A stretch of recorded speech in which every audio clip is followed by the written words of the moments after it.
Hey everyone, welcome back to my channel. So in today's video, I'm going to be showing you guys how I style my short hair. I asked you guys on Instagram if you wanted to see it, and a lot of you said yes, so that's what I'm doing today. I'm using a straightener. This is the NuMe Megastar straightener, and I'm also going to be showing you guys a ton of my favorite products, from dry shampoos to leave-in conditioners, my favorite hairspray. We got it all in here. So I hope you guys will enjoy this video. Please stay tuned if you want to see how I got this hairstyle. Let's get started. Alright, so this is my hair. This is like second day hair. So this is what I wake up with in the mornings. And honestly, like, my hair's not doing anything totally crazy today. If I was like in a hurry, I would just leave my house like this. Like, I think this is totally fine and acceptable. I might try to fix these pieces in the back. But yeah, I don't mind this look. But for the most part, my hair, as you can see, is straight. And with my very short hair, I don't like to curl my whole head of hair. I just like to curl certain pieces to give it kind of like a more textured look. So that's what I'm going to be showing you guys today. And I start out by just separating like the very top section of my hair.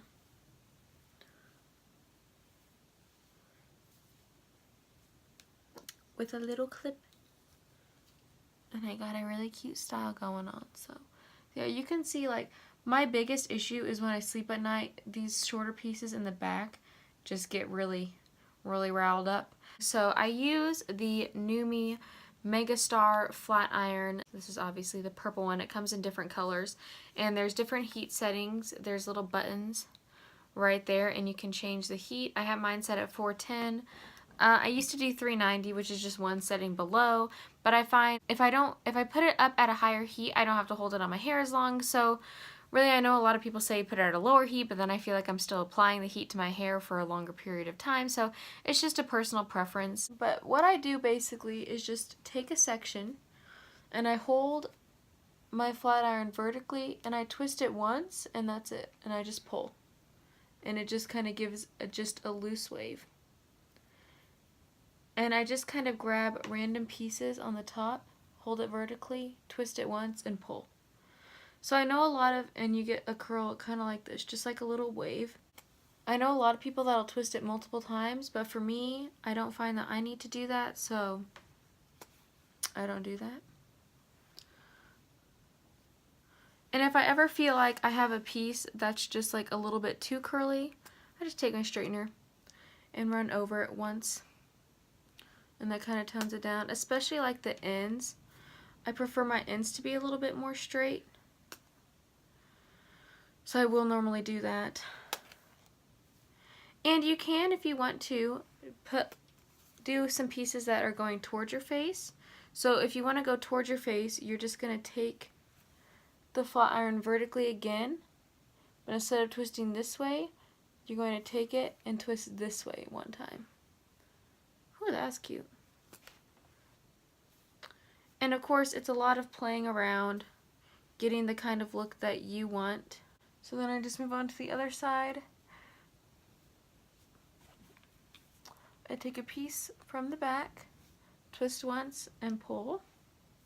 And you want to twist hard enough that the hair feels tight, but not to where it feels like it's pulling on the hair. And I do recommend investing in a nice straightener. I think this one costs me around $120, and they do sales on these all the time. Do not pay full price for this. I think it normally retails for like $200 or something. I'll leave it linked, but don't pay full price for it because they always have sales. But if you're using a straightener that is just really cheap and it has the square edges, you can see this has rounded edges to it. So it makes it smoother when it runs through the hair when you're curling it. If your straightener has some more like square edges to it, that's when it can be kind of hard and it kind of pulls at your hair. So if you want to curl your hair with a straightener, I do suggest investing in a good flat iron because it has made all the difference for me. I used to have a different straightener and then I got this one and it just really made a difference because I was always like, I want to be able to curl my hair with my straightener, but I never could, and then I realized, oh, it's because my straightener is terrible. So, just food for thought right there. And like you can see, I always go back through and kind of straighten my ends. The longer your hair is, the less you have to do that, because just the way that my hair is short, it's really hard to just leave, you know, a little bit out to keep it straight. So if your hair is longer, you can do the same method and you probably won't have to go back through and straighten the ends. Alright, then I take my mane down again and I figure out where I'm going to part my hair. So I'm probably going to do that. And then I just kind of separate it down the middle and the back so that I don't accidentally curl something that's already been curled, and I just kind of pin that out of the way. And I just repeat the steps. So when my hair is longer, as in, you know, just a little bit longer than this, I will curl every single piece just because it looks kind of weird when it's straight. But when it's this short, I really don't feel the need to curl every single piece, so I just kind of grab the top layers and that's what I curl.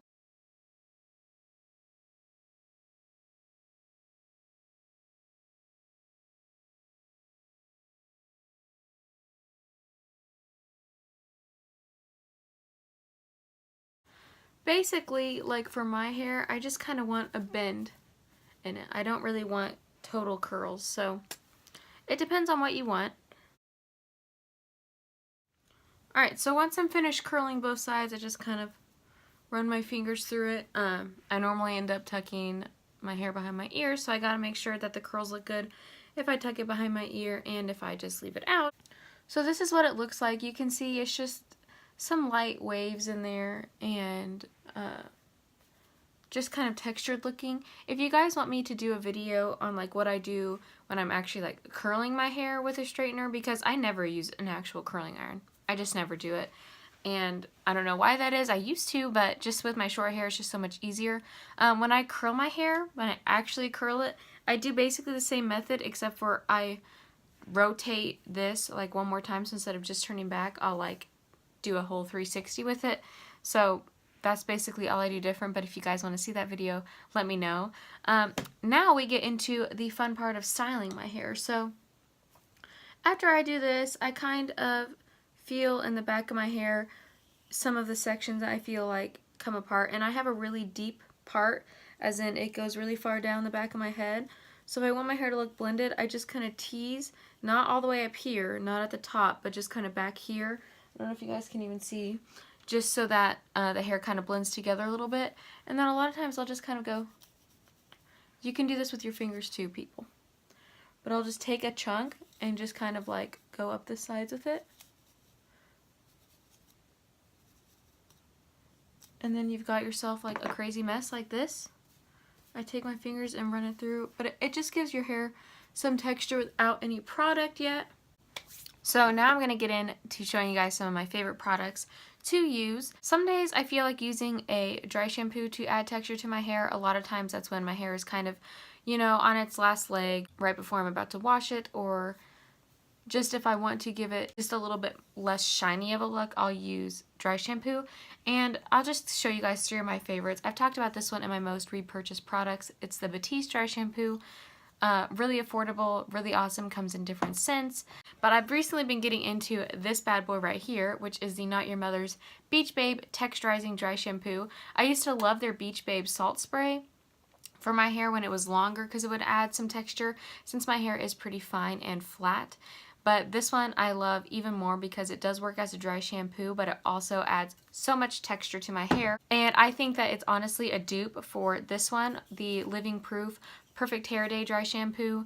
This does the exact same thing. It adds texture to my hair while giving it a little bit more life and taking away some of the oils that I have. This one though, this I think costs like $7 for this giant bottle of it. And this was like $20 or $15 for this small little bottle. So this Living Proof product is not as affordable, but it is really, really great. Moving on into Texturizing Sprays. This is another one by Living Proof. I love this. I am going to repurchase this when I run out of this small bottle. I'll probably buy the full size. This is the Full Dry Volume Blast.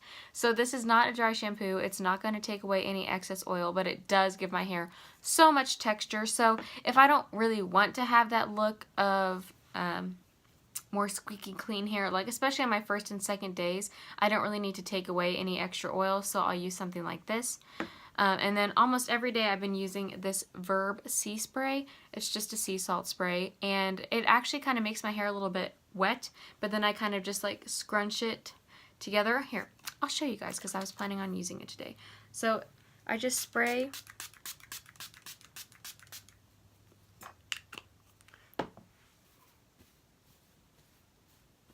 And I just kind of run my fingers through my hair. And I just scrunchity scrunch. Scrunch. And then I wanted to mention this. This is the L'Oreal Elvive Protein Recharge Leave-In Conditioner. I've been using this for a few weeks now. I was sent this by Influencer, but that doesn't change my opinion on it. I feel like it's really made a big difference in my hair's strength and shine. So I just get a tiny little bit on my hand. I don't want to take my ring off just because I hate that feeling of getting stuck in my ring. And I just kind of run this through my hair after I've done the sea salt spray, just because this gives it a little bit more shine and it just looks a little bit more healthy, especially like on the days when I've already added in so much product. My hair can look a little bit, you know, dry and damaged, but I feel like adding this in just helps my hair keep its shine. And I don't know if you guys will be able to tell on camera, but I can really see a difference in person when I'm using this. And I've never been a leave-in conditioner kind of girl. I just thought it was kind of frilly, but you can see, well, I don't know if you can. I can see I've already used about this much of it, so I've used a fair amount, and this is really affordable. I really have been enjoying it. I'm going to keep using it. You get a ton of product in here, and a little bit goes a long way.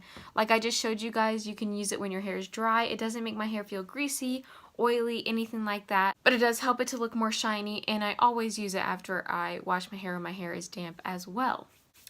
And then my very favorite hairspray, you guys know I love this stuff. This is the Tresemme Tray 2 Spray Extra Hold Non-Aerosal Hairspray. So they make this in an aerosol version, but this one's just has a little spray nozzle to it. So I'm going to spray my hair real quick.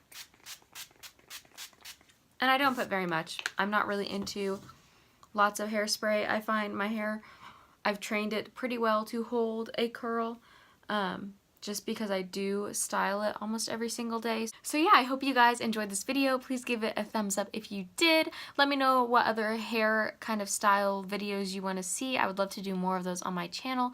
Be sure to subscribe to my channel before you leave, and I will see you all in my next video. Bye.